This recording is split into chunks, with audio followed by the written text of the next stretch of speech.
Բարև ձեզ։ Այսօր կուսումնասիրենք վերօքսիդրման դիքրոմատոմետրիկ եղանակը եւ դրա առանձնահատկությունները։ Մեզ տրված է անհատ կոնցենտրացիայով երկաթի սուլֆատի լուծույթ, որի կոնցենտրացիան որոշելու համար կօգտվենք կալիումի երկքրոմատի լուծույթից,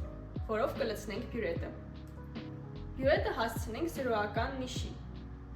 Ինչպես տեսնում եք, կալիումի երկքրոմատի լուծույթը գունավոր է եւ մենիսկի գորգավորությունը դժվար է նկատել։ Այդ իսկ պատճառով նիշը կգրանցենք ըստ մենիսկի վերին սահմանի։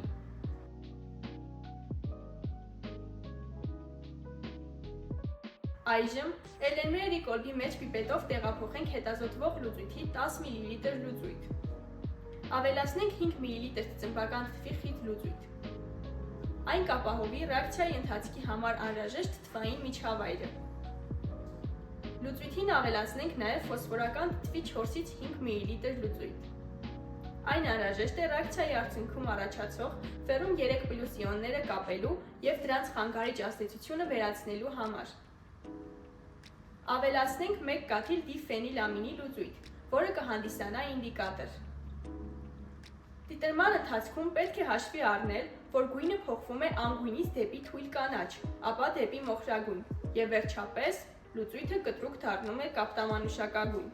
որը խոսում է դիտրման ավարտի մասին։ Դիտրումն ավարտվեց։ Ֆիքսենք բյուրետի վերջնական ցուցմունքը։ Այն մեզ մոտ կազմում է 6 մլ։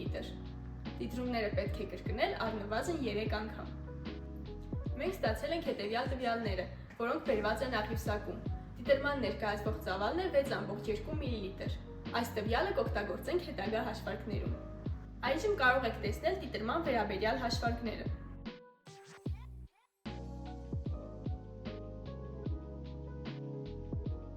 Այսպիսով, դուք ծանոթացաք դիտրման դիքրոմատոմետրիկ եղանակին։ Մինչ նոր հանդիպում։